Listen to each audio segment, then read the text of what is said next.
Good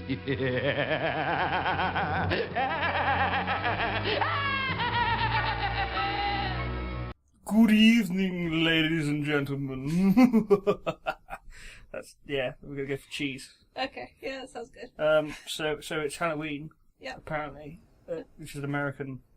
It's mostly an American thing. It's slowly gaining popularity in England, but isn't exactly as huge as it is in America. No, it's but we still get kids roaming the streets.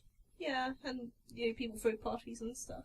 And I figured just to commemorate the occasion, we're going to read some scary stories. Yeah. So I'm Sean, and I'm Sam. Yeah, this is the PAYNEful podSPLOSION Halloween special. Should we mention the game that's playing alongside this before we dive in? If you're watching the YouTube video, then there's footage of me playing very badly The Evil Within. Yeah, it's his first attempt at it, so there's probably mistakes and stuff. Oh, it's mostly just me faffing around in the inventory, I think. Yeah. Trying to attack dudes and that's it. I'm not sure about the game yet. I think I'll talk about that in the future because I've only got to like chapter 3 and it's not. But the one thing, seem to be enjoying it. One thing I can guarantee is that there's no jump scares in the YouTube video because I'm not a dick like that. Yes. Apart from the one that just happened then. No, I'm kidding. I'm not kidding. That would require me to actually edit that in. Yes, obviously. I might do.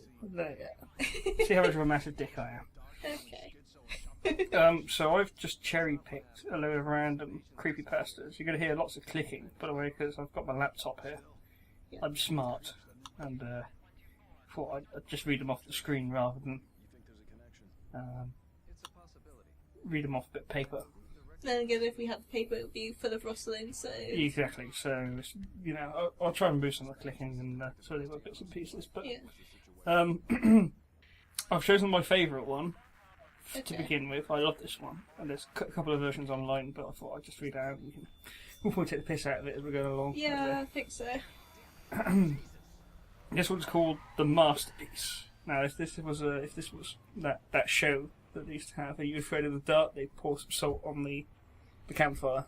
Yes. We don't have a campfire or salt. I'd be a bit worried if we had a campfire in our bedroom. Yeah, that would be a bit weird. Okay. So, is this actually a masterpiece then? I think it's pretty good. Okay. It's a short one, so hopefully. Let's give it a go. You'll recognise it immediately. Probably. So, I've been lying down for hours now. It's 5:35 AM and there's not much I can do. You know what the worst part of my situation is? I'm in the same room with my parents. They keep looking at me and I can't help but look back and try not to cry or scream. Their eyes are focused on me and their mouths are wide open. There's the strong scent of blood and I feel so paralysed with fear. Here's the thing. The second I make any hint that I'm not asleep anymore, I'm completely fucked. I will die, and there's nobody around to save me.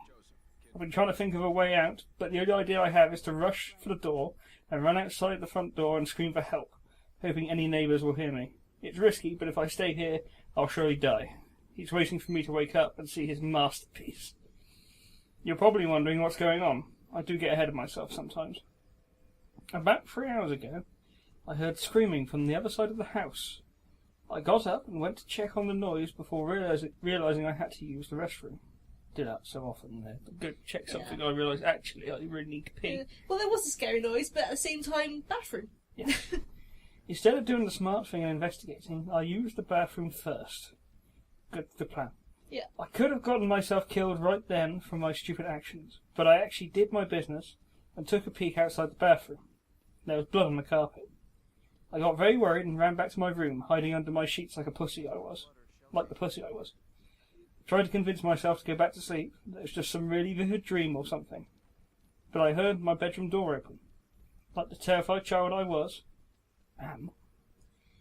Yeah, it doesn't really say how old he is, does he? Is it a child? Is it... I don't know, is this something that happened to him in his youth, or is he actually still in the bed, well, typing this on his smartphone? Spoilers, I think the implication is the guy dies, so I'm not sure. But I heard my bedroom door open. Like the terrified child I was, I peeked from under my blankets to see what was going on. I could see something dragging my dead parents into the room. It was not human, I can tell you that. It was hairless, with no eyes and no clothing. It walked like a caveman, with its back slouched as it dragged my parents. But this thing was much smarter than any caveman. It was aware of what it was doing. I thought cavemen were supposed to be quite smart, considering they used tools and stuff. Well, they did paintings and stuff. Yeah, I'm pretty sure they were aware of what they were doing. So we've got this hairless creature thing, and it's killed this guy's parents. Yeah. There's a rule along here, so I don't know if this is supposed to mean time's past or something. Probably. It propped my dad up on the edge of my bed and made him face me. It then sat my mother down in the chair and positioned her towards me as well. It then started rubbing its hands upon the wall, staining them with blood, and then drew a circle with the devil's pentagram in it. So it's doing cave painting right now. Yeah. Okay. This thing had made what it would probably call a masterpiece. Title drop. Yep. To finish it off, it scribbled a message onto the wall that I could not read in the darkness. It then positioned itself under my bed, waiting to strike. The scariest thing is now, my eyes having adjusted to the darkness since then, I can read the message on the wall. I don't want to look at it because it's terrifying to think about, but I feel I need to see before I'm killed. I peek at the creature's masterpiece. I know you're awake. Yes. So what do you do after that? And do you? I mean, the creature's not going to know that you've just read the masterpiece, so. Yeah. So you either stay there for a little while longer just to see if it gets bored and kill you anyway, or I don't know. I mean, what happens when it suddenly gets light outside and morning breaks? I was only need to pee. Well, that'll be a while. I mean, he's just peed. No, that's true. Yeah. That's good. So the thing is, the thing's going to be trolling him, isn't it? Yeah. So anyone can sneak into the room. But I know you're awake because when you're awake, you're reading it. Yeah. So. Yeah. It's On the reflection, not the scariest It doesn't message. necessarily know that he's awake. He's just written that on there just to freak him out. Now, the first time I read this, or someone read this, I thought that's brilliant. That's actually really scary. But looking back on it now, that thing's just written a message which makes sense in the context. Yeah. Okay. What do you think of that one? Prehistoric caveman slaughters presumably terrifying child's parents. Yeah, at least they're teenagers or something. I'm not sure exactly how old this guy is. It's probably one of the better creepypastas I've seen you listen to over the however long you've been into creepypastas. I don't know, I've had this kind of on-off relationship with creepypasta. I do like them, but I don't like it when they add like animated gifs, however you want to pronounce it, of like the troll gifs where it looks like a static image and then it moves. Yeah. Like one frame or whatever it is. Yeah. Not that I've never done that before. No. But I've tried writing some. I'm not very good at horror. It's not my strongest suit. Oh, what you wrote last year was pretty good. Yeah, that was alright. Yeah. There's probably a link to that in the description on the blog post where this that is should going be up. hopefully. I'm tempted to actually do another one, but I haven't got anything to write about at the moment. So Brainstorm ideas at some point. I'll have a look. So that was the masterpiece. I've got one here I actually read about 10 minutes ago. This is off of the Creepypasta wiki. This one's a bit longer, but let's give it a go. Okay. The strangest security tape I've ever seen. Interesting. Yeah. I work at a gas station in rural Pennsylvania. It's a boring job, but it's pretty easy and it pays all right. A few weeks ago, this new guy started. I'll call him Jeremy. Why are you calling him Jeremy? What is his name? Apparently, they need to keep their name secret for the purposes of the story. I'll call him Jeremy. Jeremy is weird. He's about 25 or 26 and he hardly speaks. That's proof that, that could be anyone. Yeah. He's 25, Well, 26. maybe that's why he has to call him Jeremy, because he doesn't actually know Doesn't his know his name, name. because he's never actually told him. He's got the creepiest laugh I've ever heard. So as I say, something along those lines, probably. Yeah. Yeah. That's not creepy. That's not creepy. My boss and I both noticed this, but it's never been a problem. So there's not much we can do about it. What creepy laugh? Yeah. Customers have never complained about him. And he's always done his job fairly well. Up till a few weeks ago, anyway, that's when things started going missing. Employee theft can be a problem at any business that sells consumer goods, and there's only one person working at a time at this gas station. It's a pretty small place. About 2 weeks ago, my boss started noticing that we were short on motor oil. At first it was a few containers at a time, then entire shelves and boxes from the back room. Pretty soon entire shipments would be gone the day after we got them, and it would always be right after Jeremy's shifts. My boss has checked the security camera tapes from every single night he worked, but he could never catch him in the act. Jeremy would lock up at closing, then the motor oil would be gone the next day.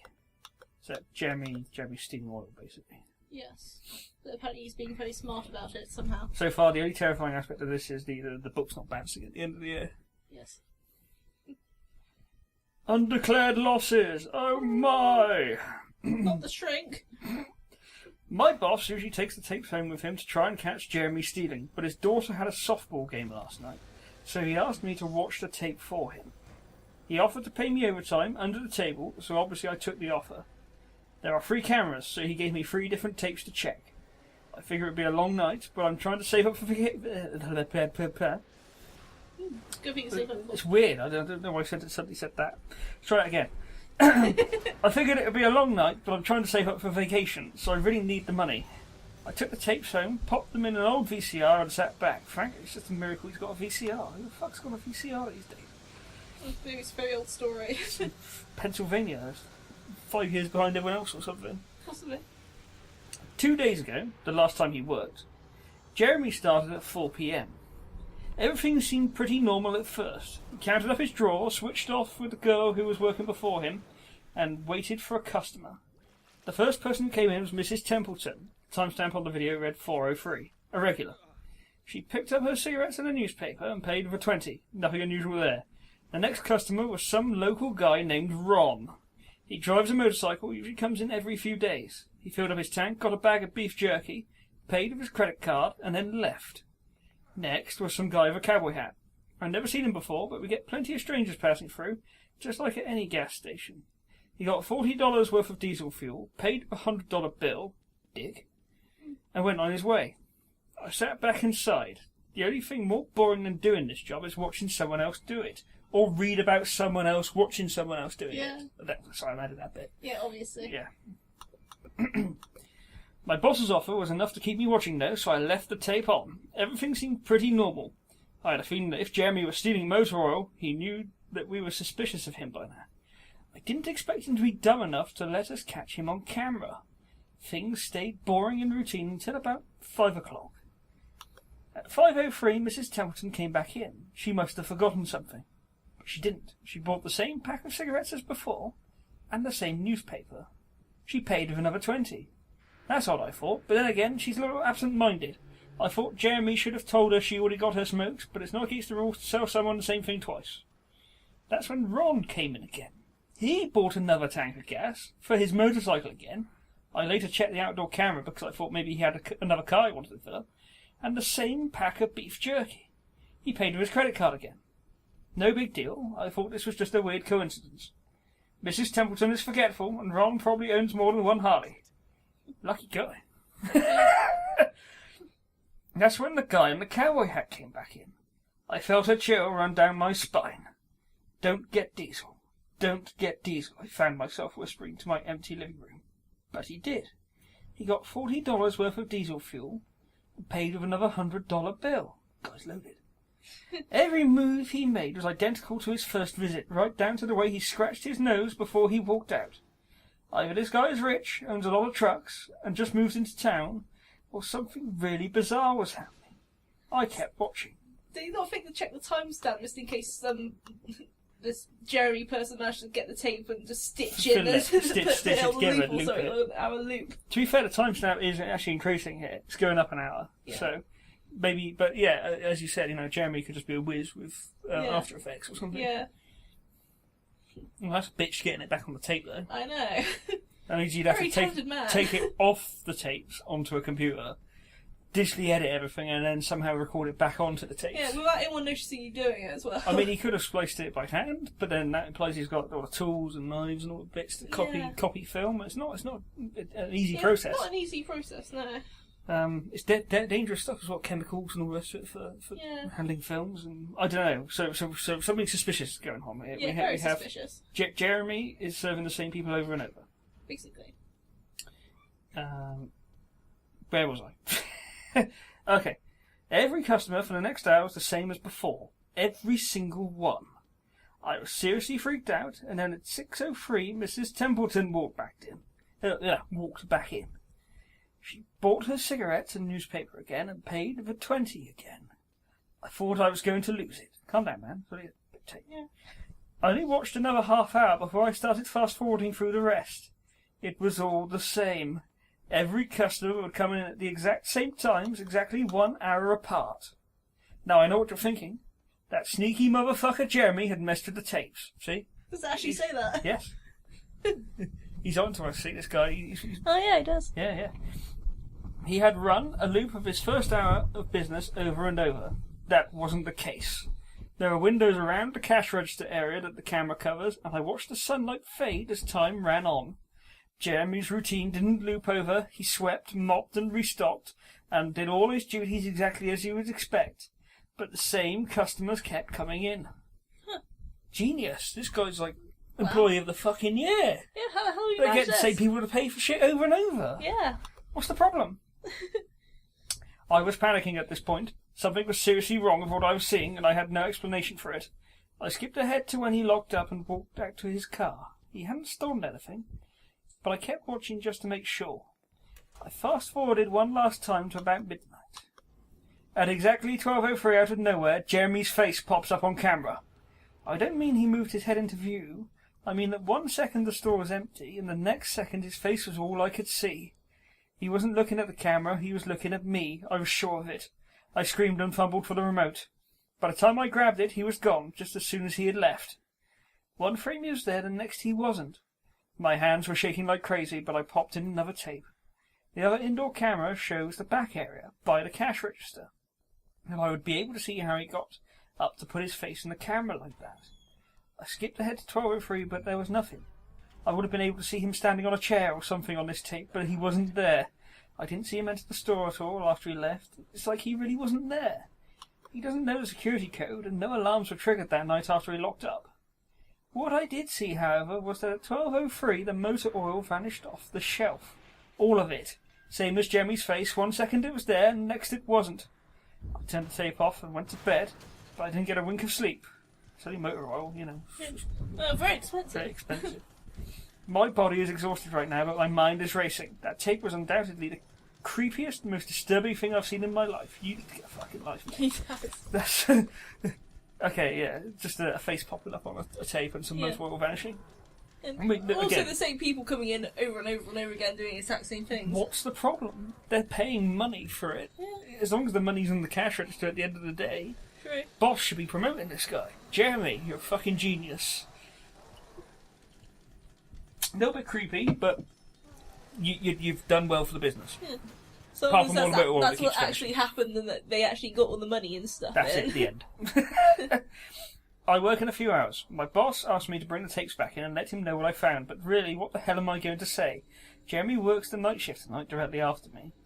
The plan is for my boss to come in just before I leave and confront him with me, as I'm supposed to be the one who caught him stealing. I have no idea what I'm going to do. I suppose I'll have to show my boss the tapes, but I don't want to watch them with him. I never want to see something like that again. I can't get the image of Jeremy just smiling directly into the camera out of my mind. It was the creepiest look I've ever seen on another human being's face. Anyway, I'm going to try again to get some last-minute sleep before I have to go in and deal with this. I'll let you guys know what happens. Update dated 2:49 p.m. Updating from my phone. Apologies in advance for errors. My boss just finished watching the last of the tapes. I told him what to expect, but you can't really prepare for something like that. He's scared shitless. I still am too. And Jeremy is due to come in at 4. We've got a little over an hour to get our shit together, but neither one of us knows what to say to him. Is he just a fucked up guy who likes to steal motor oil and scare the shit out of people? Or is he something else? I don't know if this is crazy, but does anyone think he could have anything to do with the time loop? My boss said he never noticed anything like that in the other tapes, but the way he popped up in this one made me think he knew I would be watching. It's like he wanted me to see what he could do. Like he was showing off or something. The way he smiled into the camera was like a little kid showing you a sandcastle that's built or something. I don't know, I probably sound crazy. Yes, you do. I sure feel the part. I'm going to talk to my boss some more. We have to calm ourselves down and figure out how to handle this. I'll update again tonight, but I have a really bad feeling about how this is going to play out.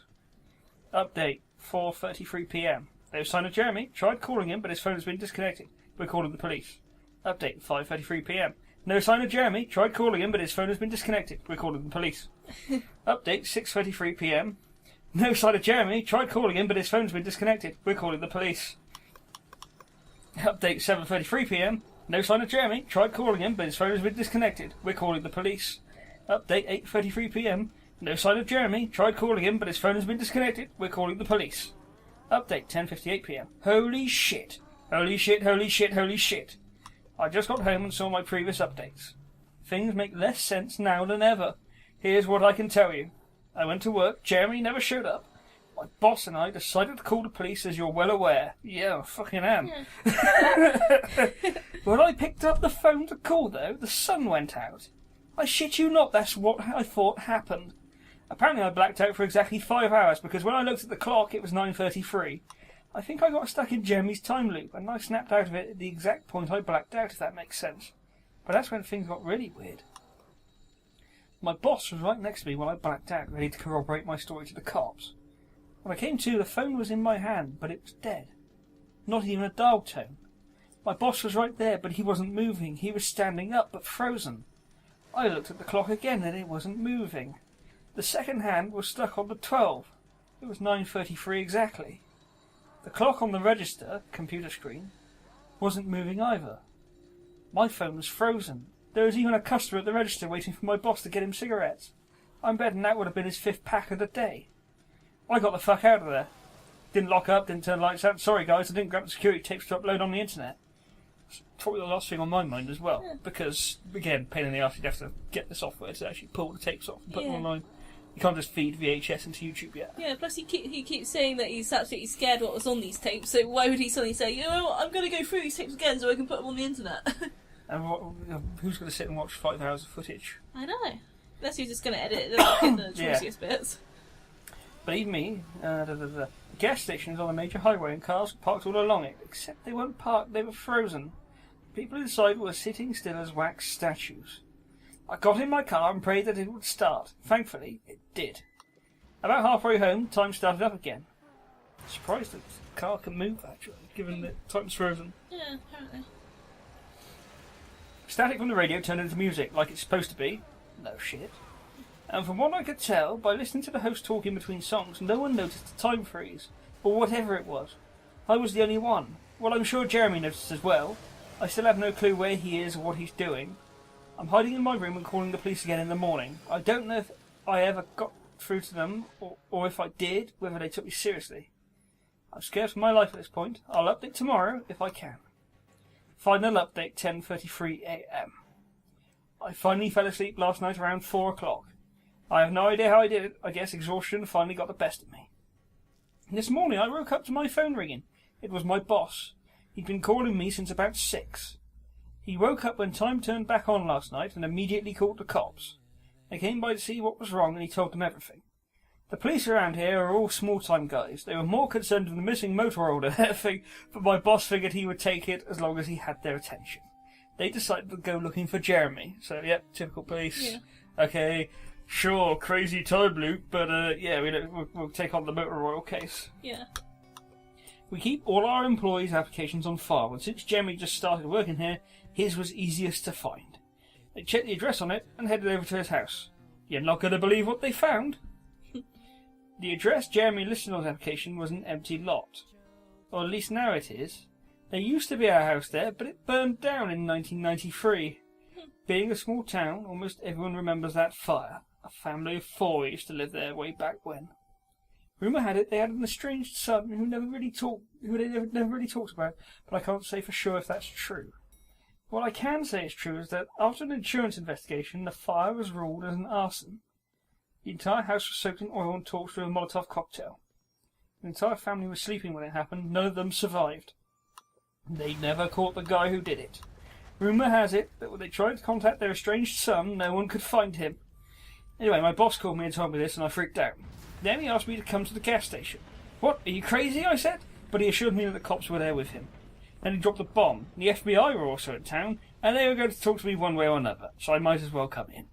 It was about 7:15, and I wanted to go back to bed, but I figured I wouldn't be able to sleep much more anyway, so I went down. 4 men in suits greeted me and told me to have a seat.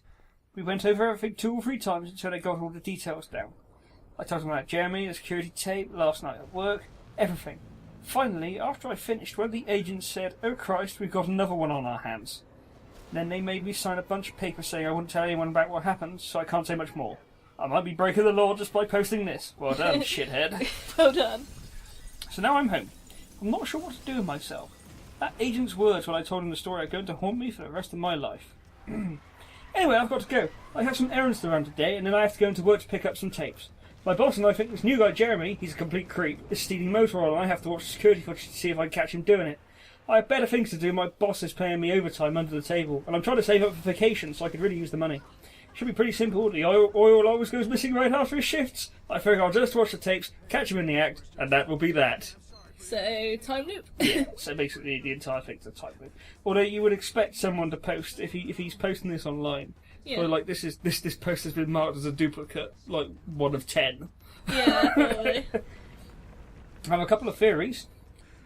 Jeremy might have been Jeremy Beadle Okay. from the old show Watch Out Beadle's About, Okay. and it was one big camera show. Maybe. And my other theory is that Jeremy is actually Bernard from the show Bernard's Watch. Maybe. And it's just because if I was that kid Bernard, I'd have grown up just started fucking with people. Yeah. If you had the ability to stop time with your magic watch, what else would you do? Yeah, well, I think the implication there is that the guy has time powers and he decided to commit arson by burning down his family's house. But first he needed motor oil, so he went to the future, grabbed a load of motor oil from a random gas station, and then went back in time, burnt down his house. I never even thought of that.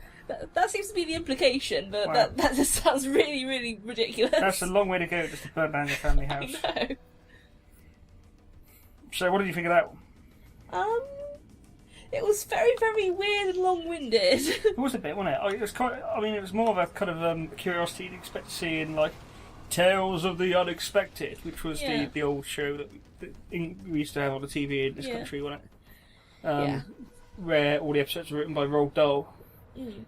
And I remember one of the twists was Richard Briers is trying to run a tea company and make it a franchise. Yeah. And there seems to be a problem. He doesn't ever want to commit to signing paperwork. Oh. And the big twist to that episode of this horrifying tale was, I can't read or write.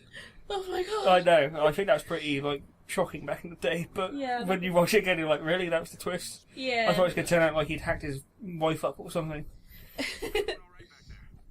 But yeah, the other ones like the house that bled and things like that. But Yeah. that wasn't really terrifying, was it? There was a bit with the face on the tape, Yeah. but that's about it. Right. Okay. Let's see what else we've got here. Oh yes. Okay. Here's a site called I Know You're Awake, which is always a good thing. Yeah. So I guess they've They've based named that it title after off the masterpiece. Yeah. There's a couple of short ones here that I'm going to read out. Okay. My daughter won't stop crying and screaming in the middle of the night. I visited her grave and asked her to stop, but it doesn't help. My wife woke me up last night to tell me there was an intruder in our house. She was murdered by an intruder 2 years ago. Oh my god. You get home tired after a long day's work and ready for a relaxing night alone. You reach for the light switch, but another hand is already there. Weird. Yeah, but it doesn't say that. Yeah, obviously that's the implication there is it's an intruder or something. Yeah, but that's a bit crap. Yes.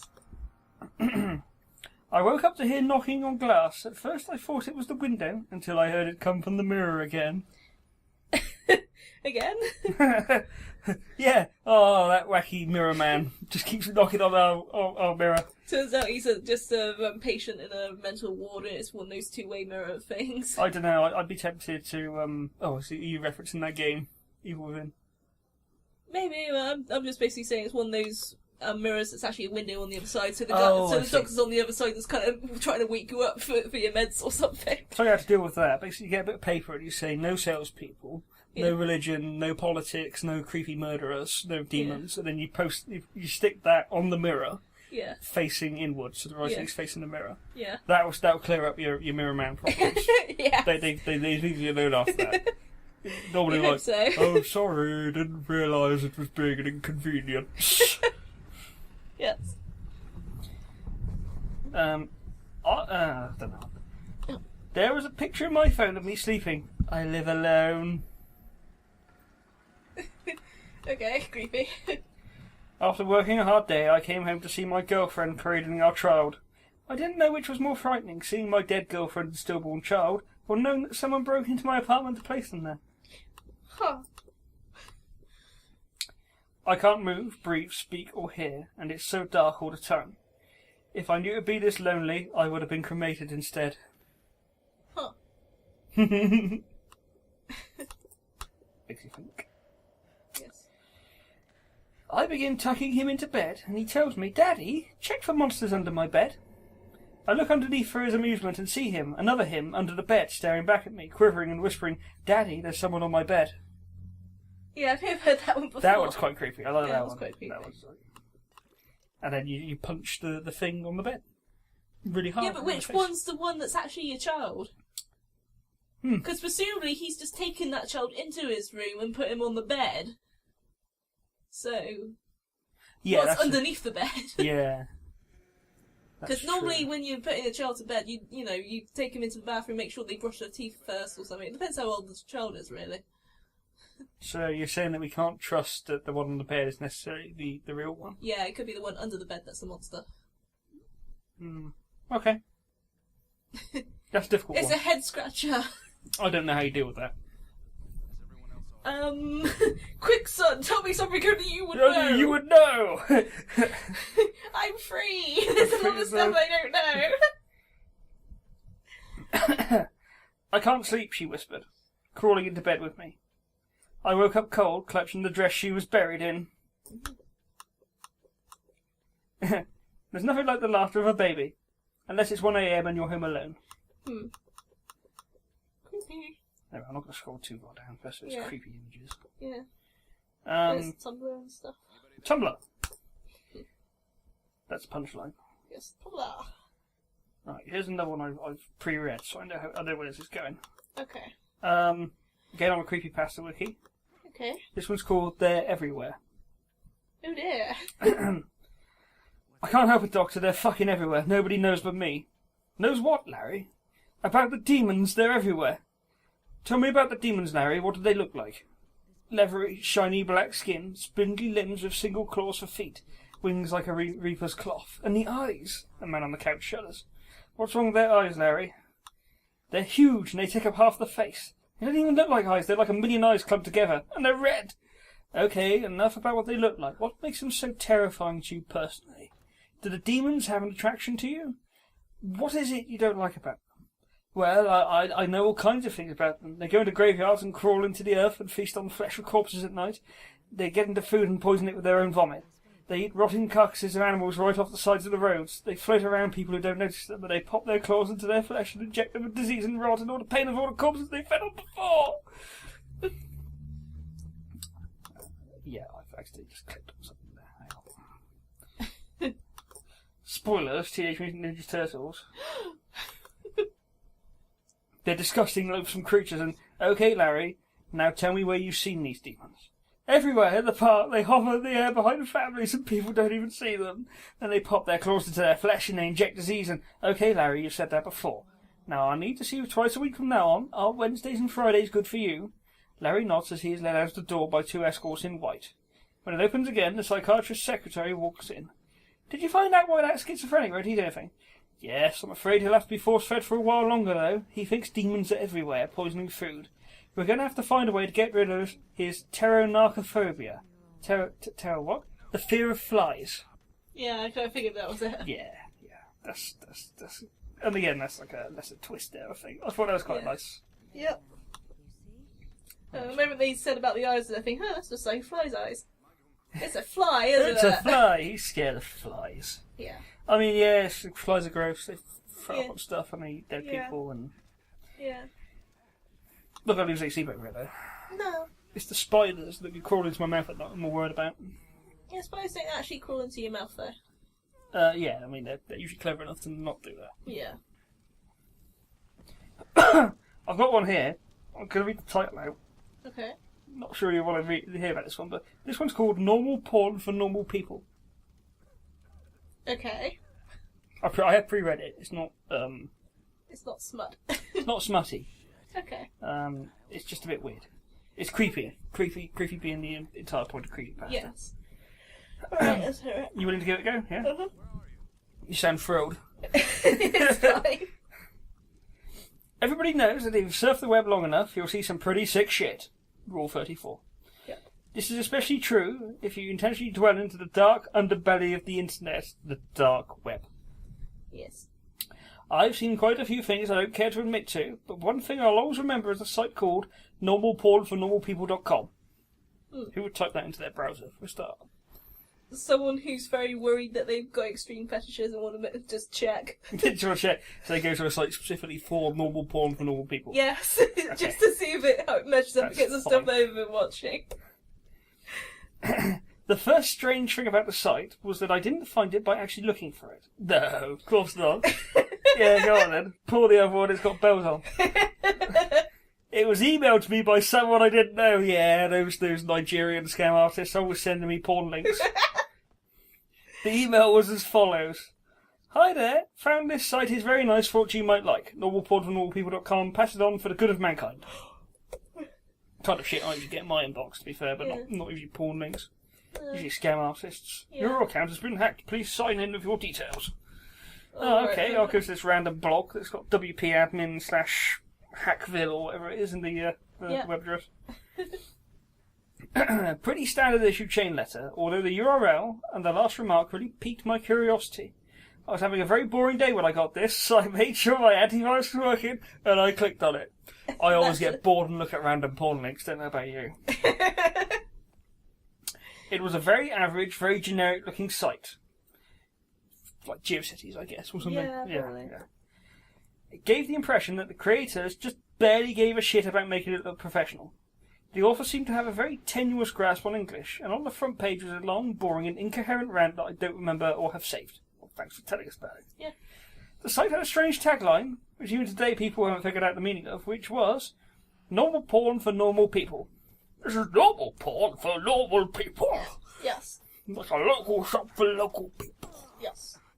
League of Gentlemen used to terrify the shit out of me. Yeah, me too. Normal Porn for Normal People, a website dedicated to the eradication of abnormal sexuality. Okay, that sounds slightly worrying. And from the sound of that, I wasn't sure whether I was here to watch porn. Well, you are. If he was meant to be. Or if I had stumbled onto some kind of eugenics program. But I was here now, and I was very, very curious to see what normal people get their rocks off to. Here's a hint, tits and ass. So I scrolled down, through the rant, and nothing. The page didn't seem to link to anywhere else. And I was about to leave when I noticed every word of the rant was its own hyperlink. So I clicked one of them, and was sent to a white page with a very long list of links in the form of normalpornfornormalpeople.com/random letters. So I stopped for a minute, and asked myself if I really wanted to waste God knows how much time clicking random links that would likely give me a virus that will rape my computer. I figured I'd just try it for maybe 5 minutes just to see if anything came up. I clicked one of the links and was sent to another page. This page apparently had totally different URLs than the last one. Yeah, okay. Just incidentally, what's this guy going to say when he does fuck his computer up? I wasn't looking at porn. It was definitely some sort of thing that someone sent me. Yes. Yes. I was about to say fuck this when I clicked on the third link, and a video download came up. It was called peanut.avi. Peanut. It was a 30-minute video of a man, a woman, and a dog in a kitchen. The woman would make a peanut butter sandwich, and the man would set it down for the dog to eat. This was all that happened for 30 minutes. It was obvious that the cameraman had to stop filming and wait until the dog was ready to eat again, and the dog seemed rather sick of it by the end of it. Huh. What do you think so far about peanut.avi? Bit strange. Now I mention it, there's actually a site I've subscribed to on Tumblr called Memory Hole, Okay. and it's entirely seems to be randomly collected footage from submissions to America's Funniest Home Videos. Oh yeah. But like the really creepy stuff Yeah. Oh, there was that thing I showed you the other day of the man with shaving cream all over his face and an 8-ball in his mouth. I don't remember you randomly actually showing me groaning. that, but okay. Well, that's what that was on the screen, and I was like, what the hell is this? Huh. But then you got, like, film, like, short clips of, like, grandfathers with no teeth, like, making funny faces. And Oh, yeah. it just looks really creepy, because it's got that kind of filmic 90s shitty-o camera. Yeah, the grainy effect. It looks really bad. But this reminds me of that. Okay. I'll put a link to Memory Hole. It will fuck you up. Yeah. I know what you're thinking. But incidentally, Memory Hole is not redirected from normal porn from normalpeople.com. I did not find it like that. I didn't ask. Okay.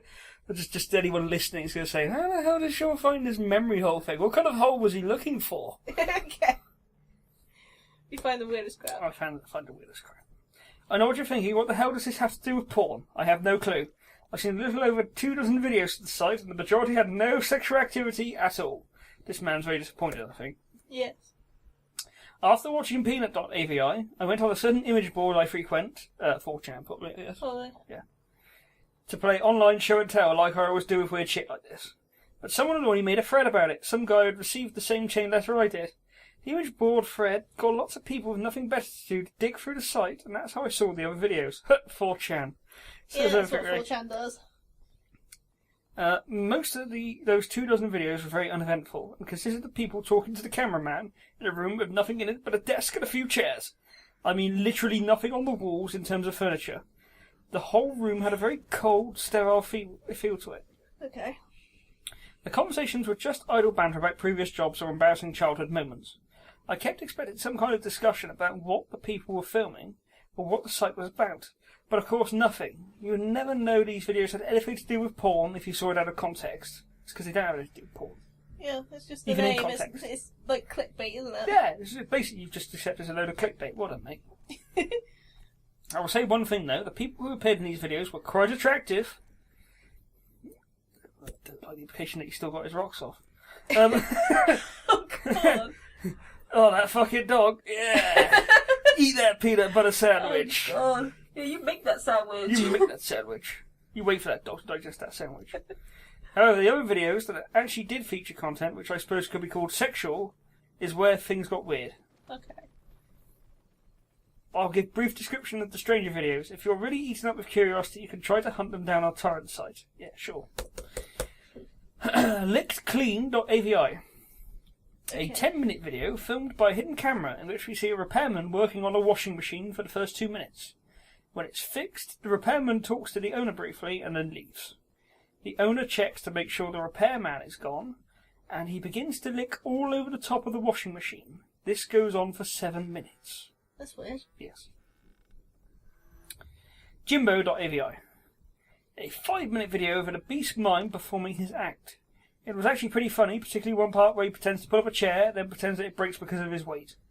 In the last 30 seconds of the video, the camera cuts to static briefly, and cuts back to the man sobbing quietly, still wearing mime outfit and makeup. Some kind of obscure fetish? Cool, haven't you ever heard of the crying mime fetish? Just mimes in general. Sure, it's out there. I'm sure that there's someone out there with a Hang on. fetish for mimes. Don't look for it. No, we're going to find out now. I've got Google here. Let's just do a quick search of Oh, this. God. Crying There's a fetish for mime everything, so fetish. of course there's going to be at least one person who's into it. There we go. Well, no.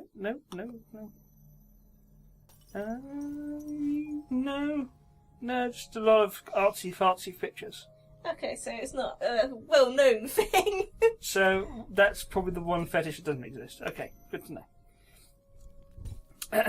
Diana.avi. Oh, dear. 4-minute video in which the cameraman talks to a woman in a room different from the interview room. This room looks like one you'd find in a normal person's house. Define normal. Exactly where they are is never specified, as Diana only talks about her violin playing. She obviously plays her violin, but she keeps getting distracted by something. I didn't notice this until someone on the image board thread pointed it out, but if you look in the mirror in the background, you can see a fat man in a chicken mask masturbating. Yeah. Sure. Weird. Another 4-minute cameraman video. Sorry, it's Jessica.avi, I missed the name of this one. This time he's outside a house talking to another young woman. They talk about canoe rides. I mean, that could be quite, like, hey, is that a canoe in your pocket? Or you just happy to see me? It's a bit strange. The camera zooms out to reveal the city streets behind them occasionally. The strange thing is no one so far has been able to identify where the street is. Guesses have ranged everywhere from Europe to Australia to the Philippines, but there's yet to be a match for the street shown in the video.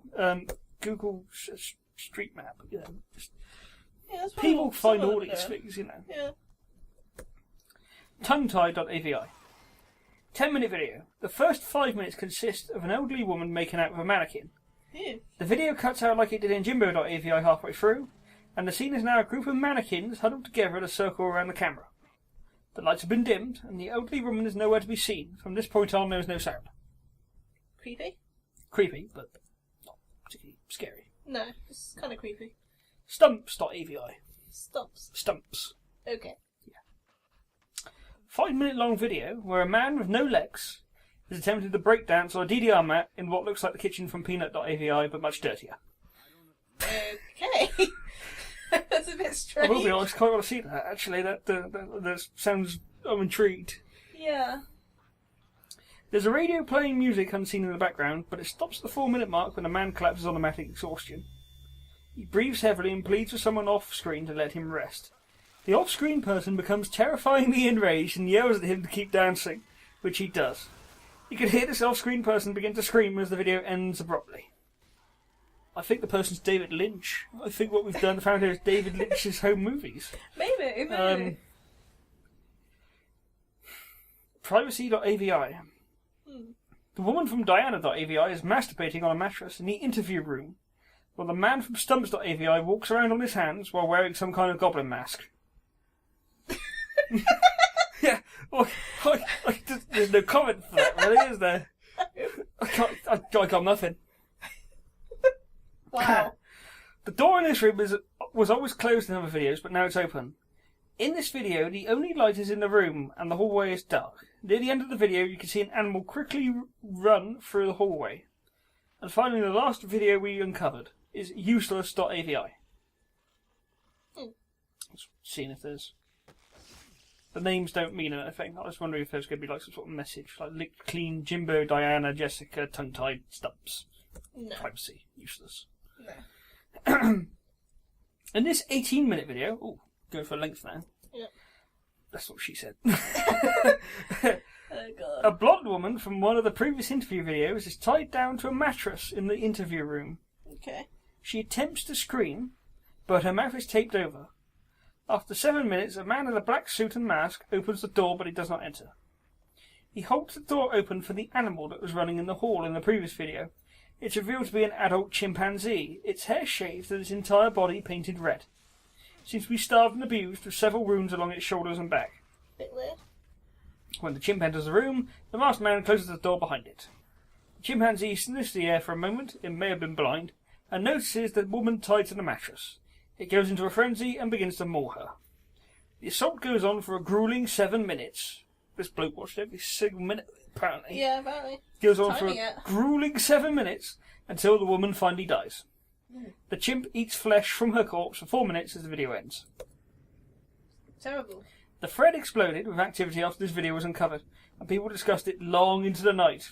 The internet. Yeah, internet. I think that's the real horror here. It's the internet. When I came back to the image board the next day, I found that the thread was deleted. I tried to start another one and they banned me. I tried emailing the guy who sent me the chain letter with the site's URL, sent him 5 messages and never got a response. No, it's probably because it's some guy in Nigeria or China or something. Probably. I have tried to discuss this website on various places, but I got banned frequently. The site itself was also deleted about 3 days after useless.avi was uncovered, likely because someone contacted the authorities about it. The only proof that normalpornfornormalpeople.com ever existed was a few screen caps people took and videos from the site that people saved and uploaded on torrents, the most popular of which being useless.avi, which found its way onto a few gore sites. Naturally. The irony being that Normal Porn for Normal People had a video that was popular on a site for not normal porn? Yes. Okay. Wherever you upload them to, all of the videos from normalpornfornormalpeople.com get deleted after a while. And that's the end. Okay. So what do you think of that one? Freaky. different. Not scary, just kind of No, creepy. it's. I suppose that is again the essence of creepypasta. It's not necessarily something making you, not fall asleep at night, but Yeah, it's different, that one. definitely. Definitely different.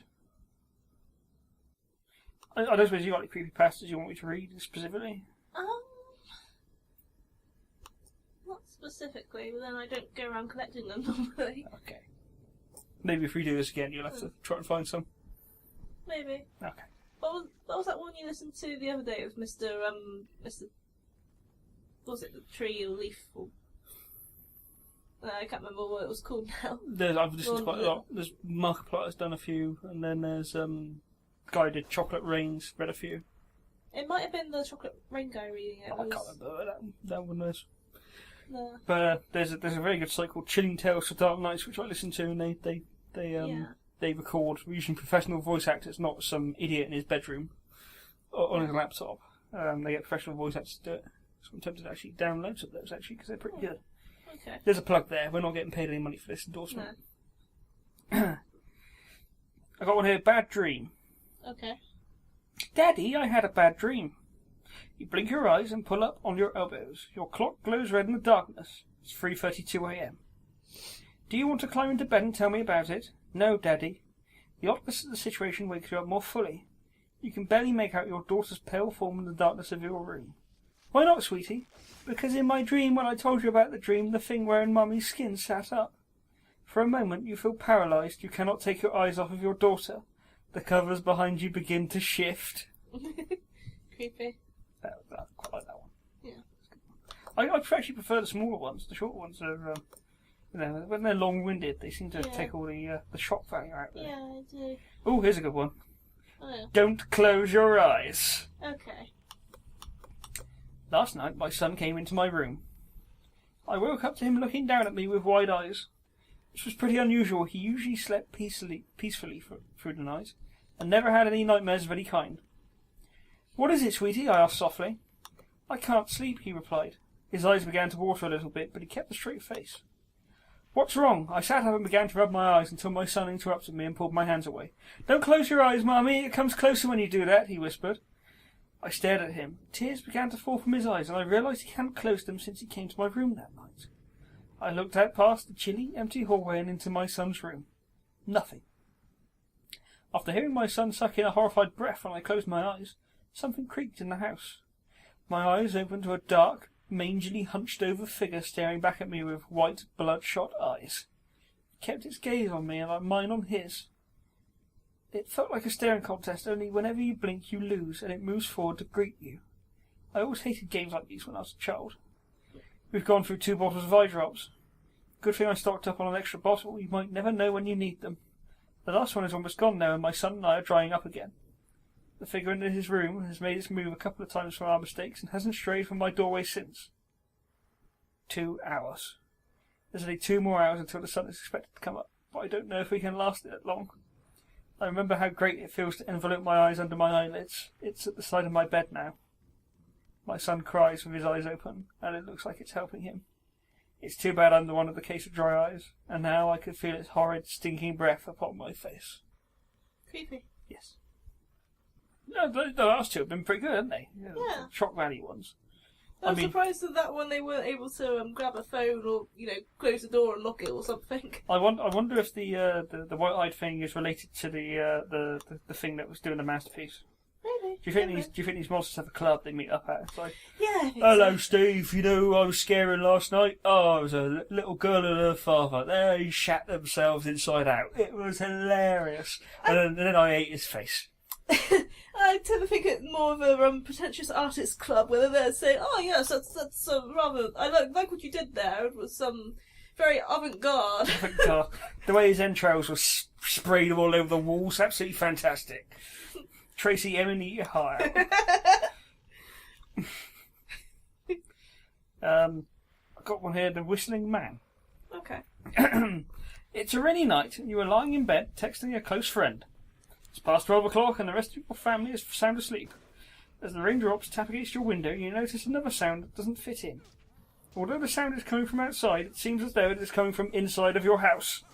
It's the Whistling Man. Oh, so it's like he's been there before then. Yeah. There's the implication there. Yeah. I never understood that because I pre-read this one and I was like, it's the Whistling Man? Yes. Is that a thing? He comes around regular? Apparently. Hello, I'm the Whistling Man, just doing all your whistling for you. You sometimes get whistling men in our local supermarket just kind of going around the shop just whistling, and you always know where they are because all you can hear is this really badly out of tune. Nobody is safe. Stay away from Tesco's. That's where the Whistling Man gets you. Yes. It's the Whistling Man. Motionless, you hear his cheerful tune grow louder as the source gets closer. You begin to panic inside, but remain stone on the outside. As soon as it began, the whistling suddenly ceases. Unsettled yet relieved, you continue texting your friend, mentioning the strange occurrence. Your friend agrees that it is peculiar, and then leaves to rest for the night. Eventually, dreams overcome you, and the events pushed out of your mind. Okay. When you awaken, you notice a notification alert on your cell phone. Upon checking it, you are brought to a new email from your friend's mother, informing you of their son passing. That was quick. Oh. Shocked, you read through the entire message to find a sound file attached to it. Huh. Assuming it is important, you tap the link and the file opens up in your phone's web browser. You check the volume before pressing play. You lose all colour as that familiar whistling tune begins to flow from the speaker of your phone. Terrified, you immediately exit out from the page. The whistling does not cease this time. It's louder now. In fact, it's almost as though it's coming from behind you. Oh God!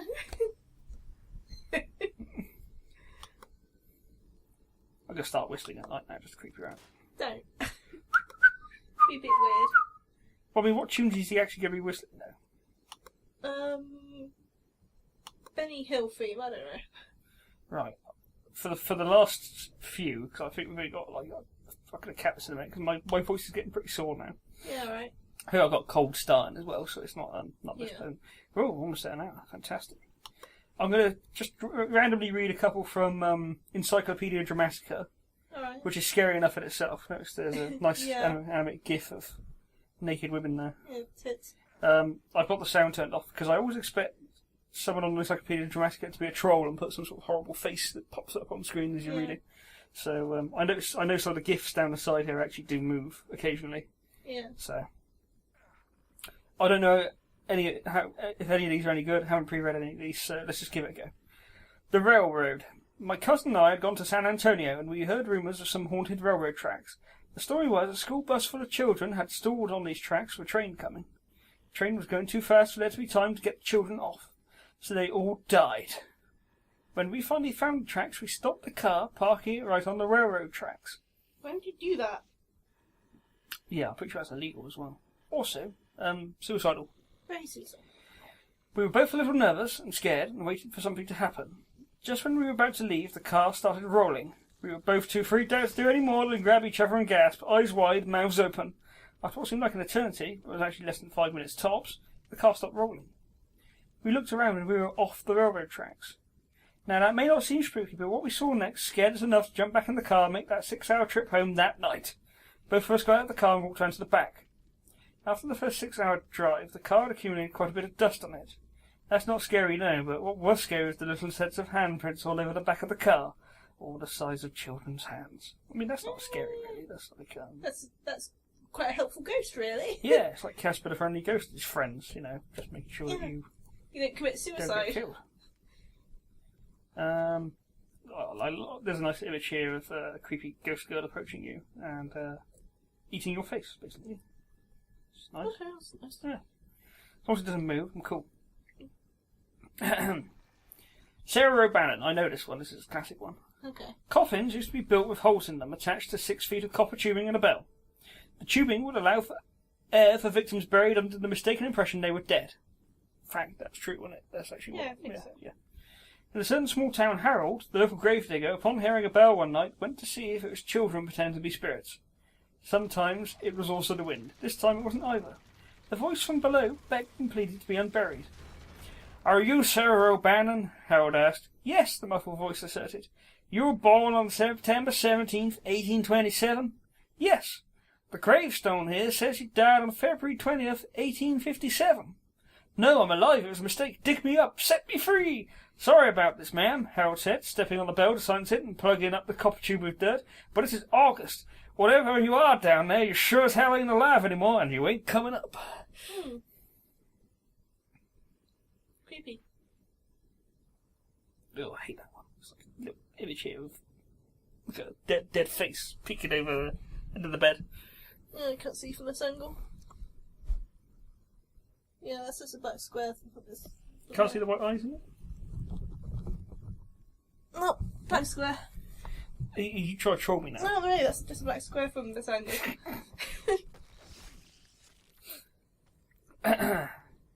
Wristbands.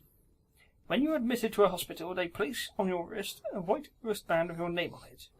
But there are other different coloured wristbands which symbolise other things. The red wristbands are placed on dead people.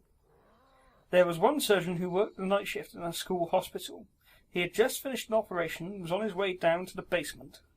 He entered the elevator and there was just one other person in there. He casually chatted with the woman while the elevator descended.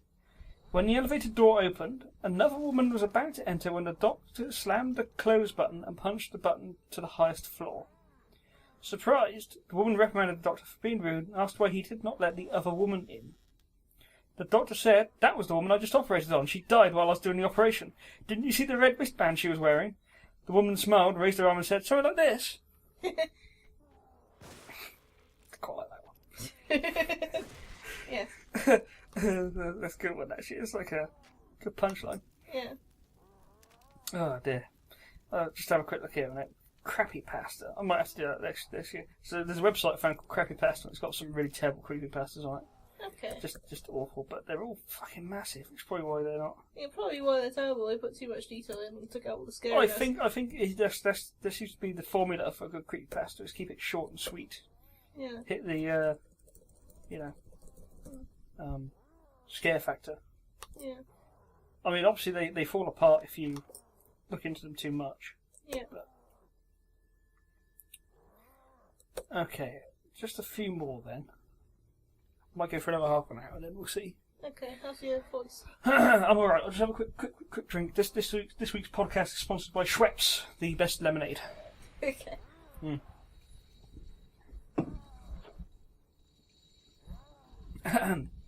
These are from TV tropes.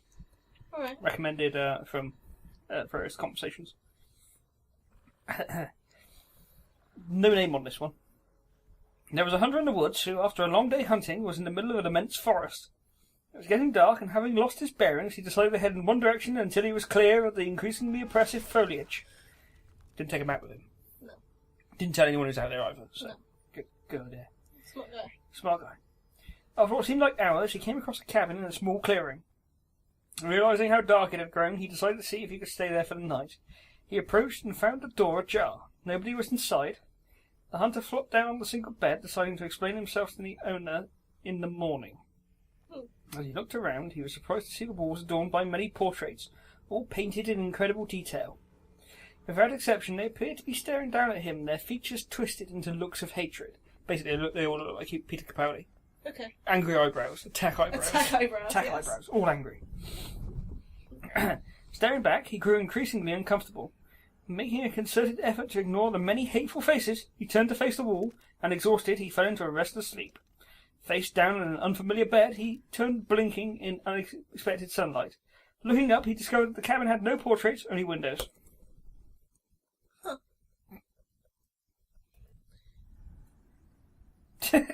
Not quite what I expected. I was expecting him to wake up and find his own portrait up on the wall or something. Yeah, that's got a good twist. I mean, that's pretty much the ending of The Shining, isn't it?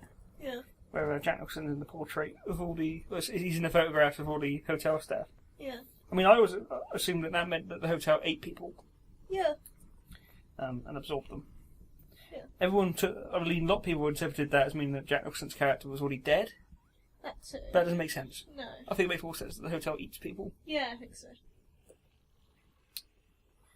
Okay, here's one I've also read before. You get a phone call from your mother. That's terrifying in itself, isn't it? Oh, God, it's Mum. Oh, no, she sent me a text that she's tried using... she's using 8 instead of... She's typing out... Oh, That's a horror A story. mate instead of mate. Oh God, Oh, why? no. And she's using number 4 rather than type out 4. My soul bleeds. You get a phone call from your mother. Since her car's been in the shop, she asks you to go to the grocery store and pick up a few odds and ends for her. Bread, milk, cereal, and chicken breasts. After writing down a small list, you reluctantly get in the car and pick up the items at the store. The lady cashier makes an odd remark to you. You know, we're in no danger of a milk shortage. Upon arriving at her house, you knock several times. No answer. You decide to try the door. It opens. You place the grocery bag on the counter. Strange, there seems to be 6 other grocery bags, each with identical contents. In a couple, the chicken and milk have gone bad. Mom, you call out, but no answer. You make your way through the kitchen and into the living room. Sitting on the couch with her head cut off and neatly resting on her lap is your mother. Huh. Naturally, you call the police to come over to investigate. They mention that she has been dead for nearly a week. Furthermore, the police psychiatrist is at the scene and talks to you after you give your initial statement. Sitting on the front steps, you ever hear the psychiatrist talking about You hear the psychiatrist talking with the crime scene investigator. It's not uncommon for people suffering from schizophrenia to get locked into a series of repetitive behaviours, he says. You think to yourself, they can't be talking about me. Schizophrenia? No way. Repetitive behaviour? Who do they think I did this? Suddenly your cell phone goes off. Hello? Hi, hon, it's me. Could you stop at the store and pick up some chicken and milk? Oh, and I need some bread and cereal too. No problem, Mom. I'll be right over. I don't know what to make of that. Is he killing random people and then taking them groceries or what?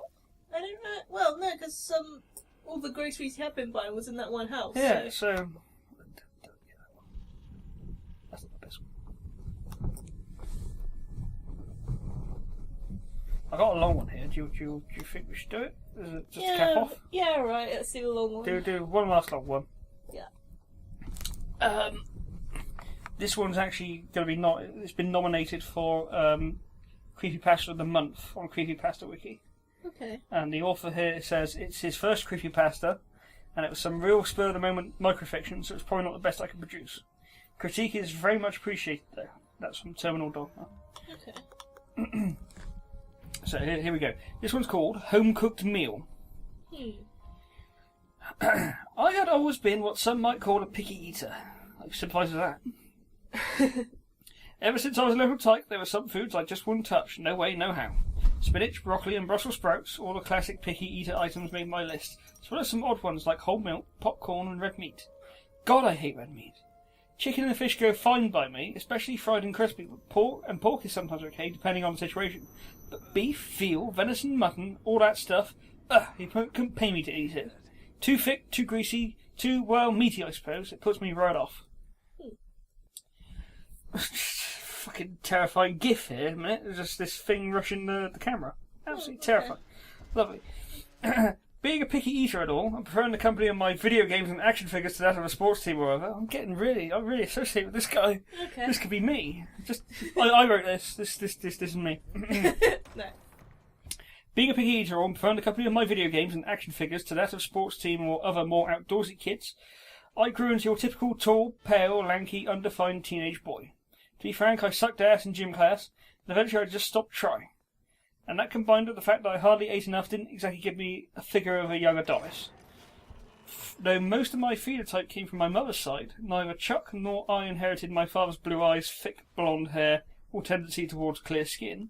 Instead we got my mother's black hair, hazel eyes and bounty of pimples at puberty's onset.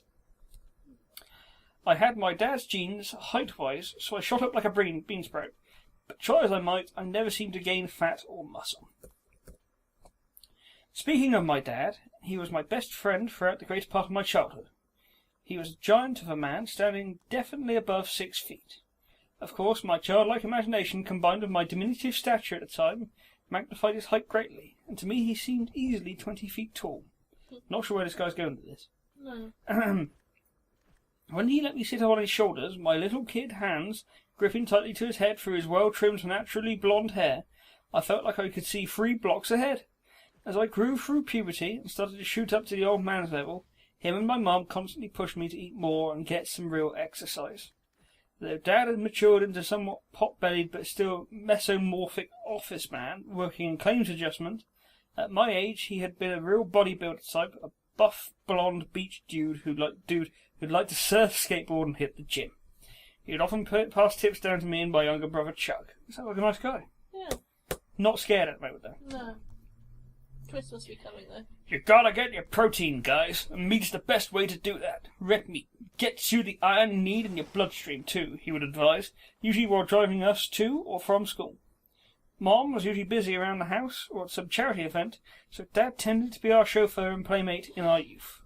That didn't mean Mom neglected us, goodness no, we just saw her less. But she was always there at mealtime, lovingly doling out helpings of whatever dish she'd prepared for the family that day. Mom had a habit that always did get on my nerves. From when I first learned to talk on through my whole childhood,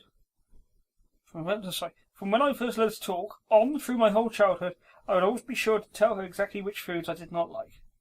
I did this in the hopes that she would take the hint and stop serving them to me. No, that's never going to work. No. That's what mothers are there for. Yeah.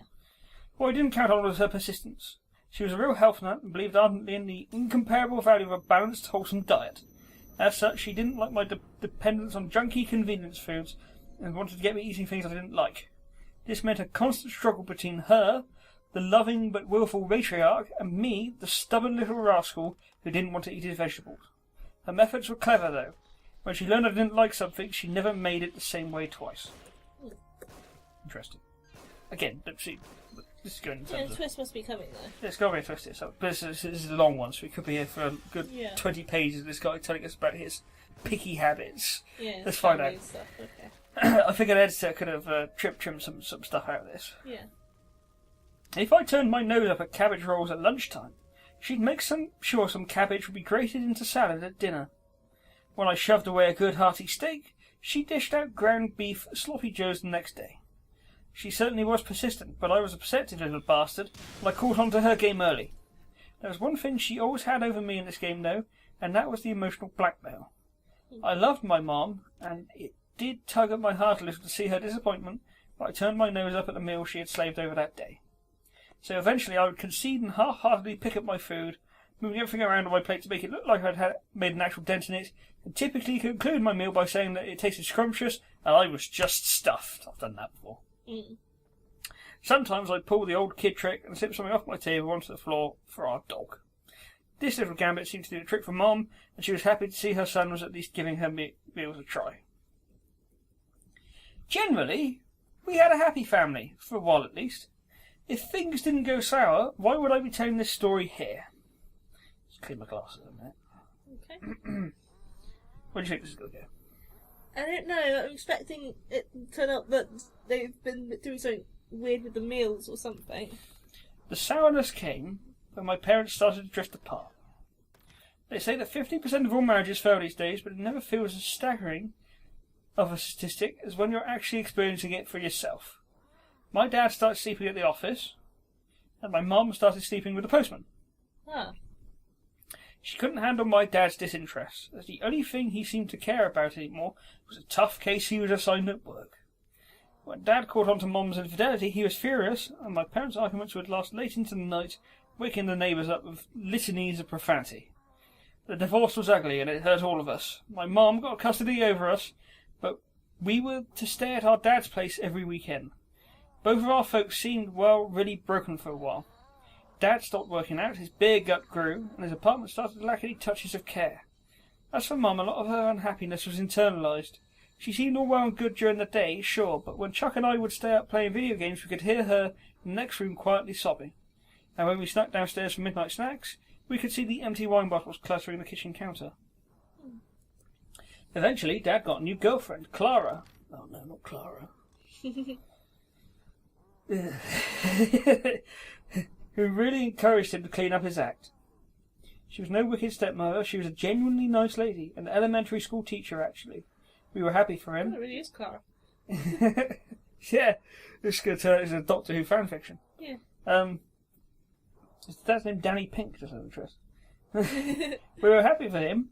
Coming to his apartment over the weekend started to seem less like a painful reminder of our parents' separation, and more like pleasant time with a beloved family member.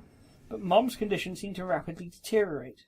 Where Dad had found success looking for someone new to share his life with, Mom seemed to be stuck sifting through scumbags to try and find a new boyfriend. The ones we had met all turned out to be real heels. Boozers, liars, ex-cons, general no-good types that nobody ever wants to see their mother with. Her mental condition really seemed to take a hit with this, and we started to get even more concerned for her. We would hear her muttering to herself under her breath while doing her chores, folding laundry, cleaning windows, and most of all while cooking. Hey, Hassel, how would you just offer to help do some stuff around the house if you're that concerned? Yeah. She was always muttering while cooking.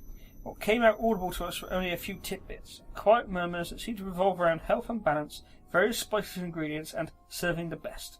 She was clearly commenting on her cooking, forcing all of her negative energy of her divorce, her failed dates, into trying to perfect her recipes. I started to notice her cooking with a lot more meat. She was always one for lighter recipes and vegetarian alternatives, so this came as a surprise to me. I considered maybe it was some sort of bodily response to stress, that she'd been craving meat as comfort food, see it through the emotional storm.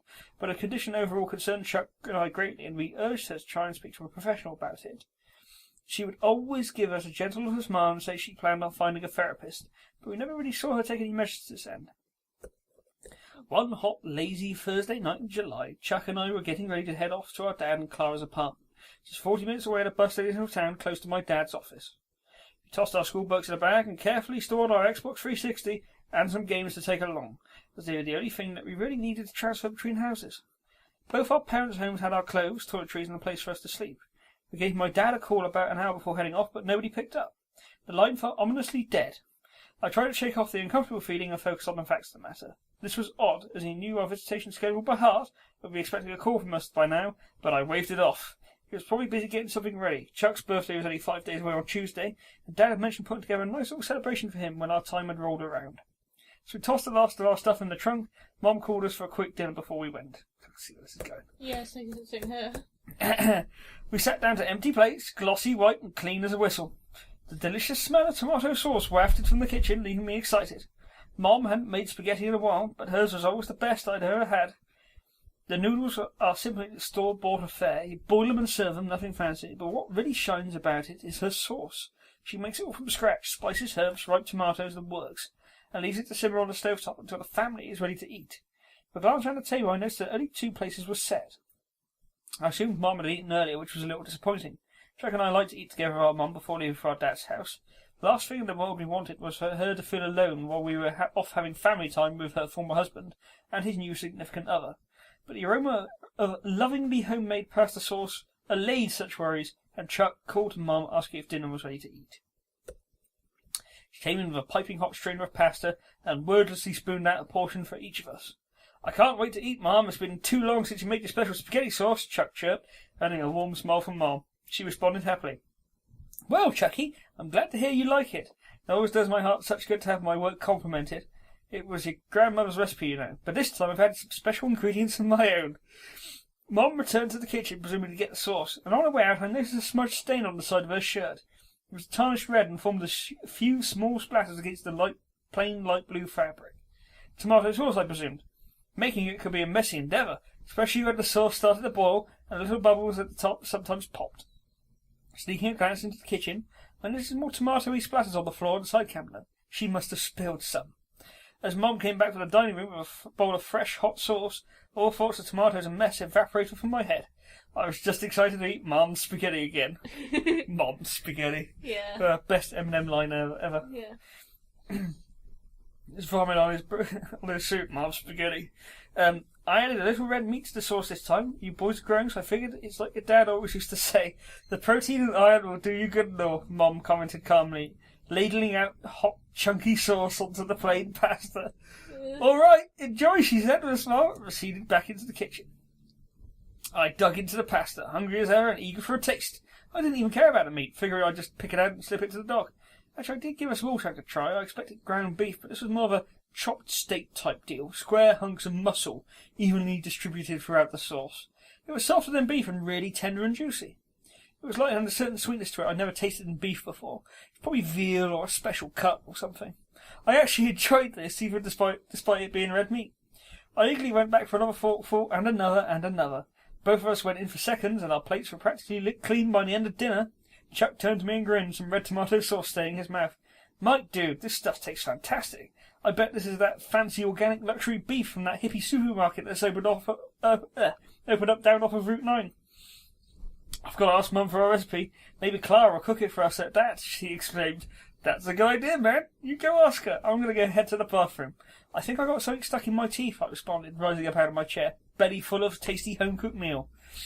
Walking down the hallway to the bathroom, I noticed some things were off from this morning. The rug was crumpled up as if someone had been dragging something along it. The dog's bed was overturned and across where it usually stood. Just about every family portrait I saw, save for the ones taken out of all of us individually, were turned to face the wall. Upon turning them right side out, I saw something that gave me pause. In each and every one, my dad's face was scratched out. I was very, very concerned now. My mum might be in a much worse state than she had indicated. To deface our family photos, our memories of time spent together and love we shared for each other must have taken a rage towards my father that I never guessed she had inside her. I vowed to myself that I would talk to her very seriously tonight about seeing that therapist and make absolutely sure she followed through with it this time. Entering the bathroom, I flicked on the light and glanced in the mirror, my tongue flicking around my teeth, attempting to dislodge something stuck between. After a minute's struggle, the thing gave way and I spit it out into the sink. What I saw made me vomit up that homemade, lovingly prepared meal right into the toilet. It was a lock of blonde hair with a scrap of scalp still attached. I knew that was coming. So. It's just, yeah. That guy's a fucking idiot. The signs that there's been like a struggle, a murder takes place at the house, oh, it's tomato sauce fucking everywhere. Yeah, but I guess it's a case of he obviously he knows his mum and he's going to give her the benefit of the doubt. He's probably in denial about the whole thing, saying, no, my mum's fine. Well, she's fine. His mum's a dick. I'm going to turn my son into a cannibal. That's definitely what he needs in his diet. Yeah. Long pig. Destroy the evidence. Well, yeah, there is that, I suppose. Well, that was a nice creepy session, wasn't it? Yes, With creepy stories. Well, some of them were actually terrible, I thought. But, yeah, very terrible. But... which was your favourite? I kind of like that one at the end, actually. Yeah. Even though we did see the ending blatantly coming. obvious. You can see it coming a mile away, and he's like, that delicious steak chop meal. That was my dad. Lol, you ate your father. Ha ha ha. Possibly the girlfriend as well, I guess. Yeah, probably the girlfriend as well. I don't know. I quite like the one about I did quite like the video cassette one, even though it was a bit long-winded. A bit long-winded. I don't know. I mean, yeah. I still can't tell if that one was about a time traveller or a vengeful ghost who just wanted to steal a load of motor oil. I suppose it's the ambiguousness in it that makes you think. Will you be lying asleep tonight with your eyes open? No. Listening to the episode? No, I don't think so. We've got about 10 minutes left. I think we should probably talk about our favourite scary things. There's what's the name? I want to mention a story called Uzumaki by Junji Ito. It's a manga, but you can read it online for free. Yeah. It's about spirals, basically. Oh, yeah. It's a town that sort of gets taken over by spirals, but some of the artwork in it is absolutely fucking terrifying. Like, there's a chapter where someone notices that a classmate of theirs, a young lady's got like a spiral scar on her head, and basically it gets possessed or something, and it starts getting bigger and bigger and bigger until it basically consumes her entire face. And you see the eyeball get sucked into this hole, and then the rest of her body gets sucked into this thing, and it's very graphic. Bit gory, but very creepy. Yeah. It's kind of one of those things that's for shock value, and then you think about it, it's like, that doesn't actually make much sense. Yeah. My favourite one by Junji Ito is actually a B story he did called The Mystery of Amagara Fault. Yeah. Have I mentioned this one before? I think you probably have. It's basically where explorers find these human-shaped holes in the side of a mountain. Yeah. Amagara Fault, which is basically the mountain's cracked open during an earthquake. Yeah. They find these human-shaped holes, but people will be being attracted to them, and they're saying, "This hole was made for me," which sounds a bit cheesy. It is. Yeah. Anyway, they go into the holes and they disappear and they've never seen again. Yeah. But they realise that basically this bloke has a dream about it, and he dreams about it being like some sort of death sentence, basically. Yeah. So, like, the tribe that carved the holes would send prisoners into them, and the holes are made in a certain shape, so as they walk along, it's a perfect fit, and they can't back out once they're inside because it's like grooved to be one way. Yeah. So as they go through, the shapes start distorting. Yeah. So, presumably, distorting the people inside them. And I don't want to ruin the ending, but the ending did make me void myself for about 2 days. I couldn't sleep properly. Okay. But then you look back at it and think, actually, it's a bit silly. Yeah, a little bit. It's got a theme associated with it. Yeah. So, another good story. If you're into horror, John dies at the end. Oh, yeah. The best of all horror stories, I think. Yeah. It's definitely on my top 10 list. I can't stop listening to the bloody thing. It's written by David Wong, which is the alias of Jason Pargin. Yeah. Cracked editor, isn't he? Yeah, cracked editor. He's the editor at crack.com. There's a follow-up to it, which is this book is full of spiders. Seriously, dude, don't touch it. I actually prefer John dies at the end. Yeah. I know it's people criticise it because it was originally an online serial that was released for free every Halloween. Yeah. And it feels like a series of stories. Yeah. But I quite like that aspect to it because it's segmented. Yeah. And there's callbacks to earlier adventures. It feels like more of a grand kind of epic storyline because it's got miniature adventures, whereas this book is full of spiders is just one long story. Yeah. And you get different perspectives on it, and it's alright, but it does drag its feet a lot, doesn't it? Yeah, but it has moments. This book is full of spiders is, John Knows at the End is basically about this drug that people are taking and it makes them see things, doesn't it? So, yeah. A man explodes, dogs drive cars. It's a bit kind of like if David Lynch wrote a book, I guess. Yes, I know that. And it's got lots of crude humour in it, like doorknobs turning into flaccid penises and that sort of thing. Yeah, stuff like that. And witty one-liners like, this door cannot be opened. Yes. And then the follow-up's about an invasion of brain-dwelling spiders. Well, it's basically parasites. They kind of replace your tongue. Really, it's like those fish parasites that eat the tongue out of the fish and then live inside the head. Except they're spiders and they live inside human heads. Yeah. And replace the tongue and the mouth with the rest of it. Yeah. Creepy. Especially if you don't like spiders like I do. Yeah. So.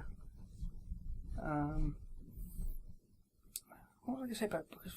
Yeah, there was actually a film based around that, wasn't it, called The Bay. Yeah. Which we tried watching. Yeah, but it was rubbish. It was terrible. I was expecting it to have some sort of payoff, but basically the idea is that these fish-dwelling parasites mutate until they start eating people, don't they? Yeah. The idea is that they're in the water and then the hospitals are getting filled with people saying, "Oh, my insides hurt," and basically so it's getting into the plumbing system and stuff as well, isn't it? It was like the situation from Jaws where the politicians couldn't give a shit. Yeah. So they just let the chemicals into the water, and then that was affecting the fish parasites. Yeah. They had a couple of moments, but it's quite boring when it's a found footage movie. It's mostly just. It felt like a documentary, and it didn't really go anywhere. I think it had a point to make, but I don't know what that point is. Don't pollute stuff. Don't pollute. Don't give a hoot. Don't pollute. Yes. What other scary things could we recommend? I quite films. Any films? I think one I definitely mentioned is Cabin in the Woods. Yeah. But that's more of a subversion. But I'm not going to say any more than that because you kind of need to. I think everyone who's seen Cabin in the Woods says you need to see Cabin in the Woods, and I don't like. Well, I do like Joss Whedon's stuff. I just don't like specific things he's done. Well, I think it is a. Well, you refuse to watch Buffy, and you can't make it all the way through Firefly, but you like Serenity. Serenity's good. I like that because it's just an hour. And you like Avengers, so you can watch movies, but you can't watch any shows by them because it will take too long to get into it. Cabin in the Woods is good as well. It's got a good sense of humour to it. It's like a dark comedy, horror film, wasn't it? Yeah. Tucker and Dale vs Evil. That's a very good one. That's a very good one. It's like a subversion of the old redneck country sort of thing, isn't it? Yeah. So it's told from the redneck's perspective. Yeah, they're just two guys trying to make it. Well. Trying to live their lives, and suddenly college kids turn up and say, not the college kids. I know, these hillbillies are insane, we must prove that they're insane. But it's the other way around as well, isn't it? They think the college kids are there to kill them. Yeah. That's brilliant. It's a fantastic film.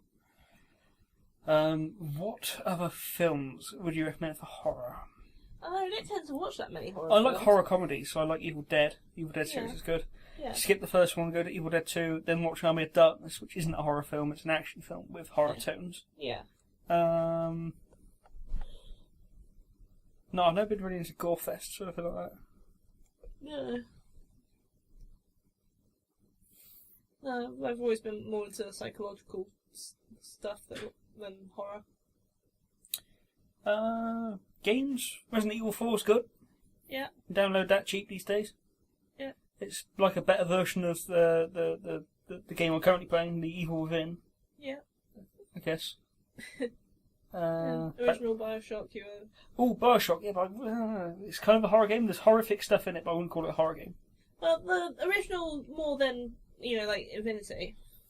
Oh no, that's what I mean, yeah, Bioshock 1 Yeah, that's and fine. Bioshock 2, but they're not, I wouldn't call them just horror games. No, well, it's I more of a think- survival thing. I mean, I could say the same for The Last of Us, but that was more just survival more than horror, but there was bits where it got a bit intense, or you were kind of nervous, because if you messed up this next sneak segment, then crazy people with fungus faces are going to come over and eat you, so...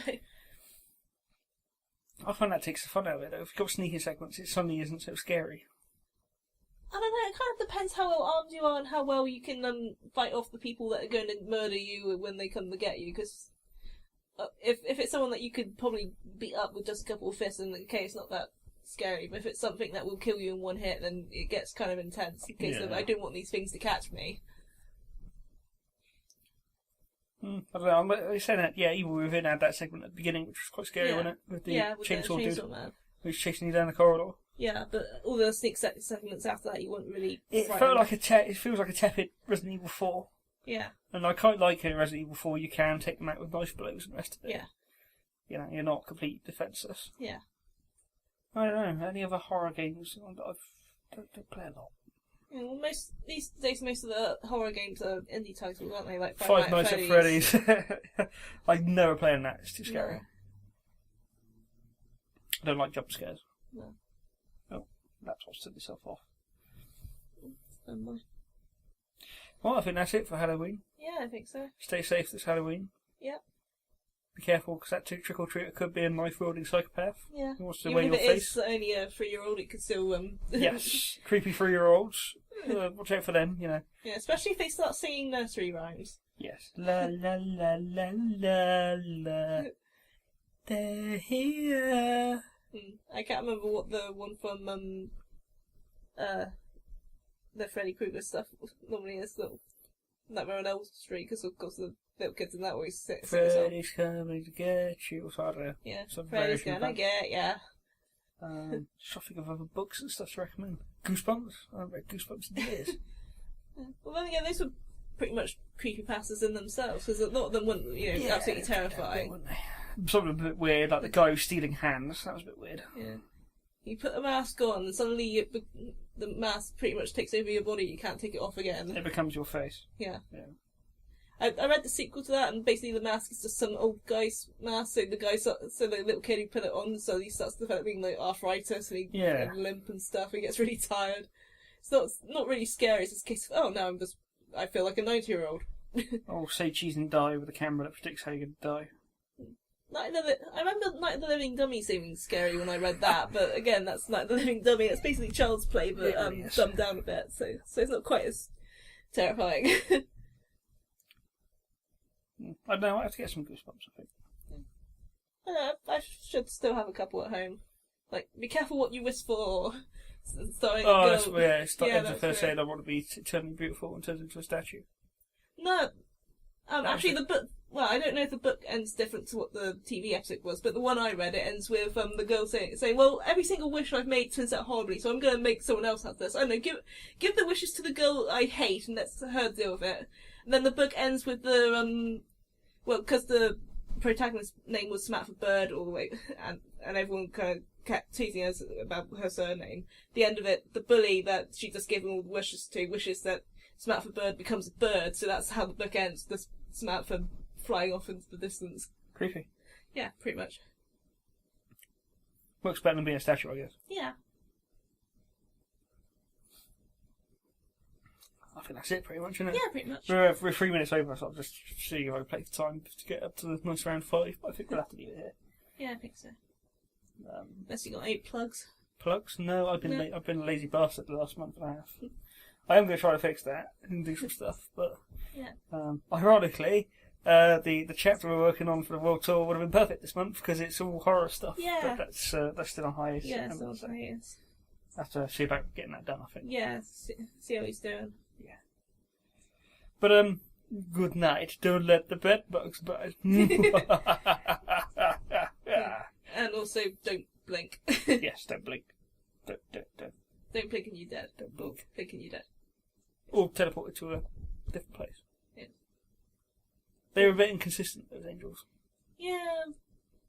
Well, in the first episode, it was they touch you and they steal all the moments you would have lived, and then you're basically killed by kindness. But then in the follow-up, it's like, well, we can't really be bothered to transport you through time, so we'll just get this break your neck. Hope you don't mind. Yeah, weird. Weird. Bye. Bye.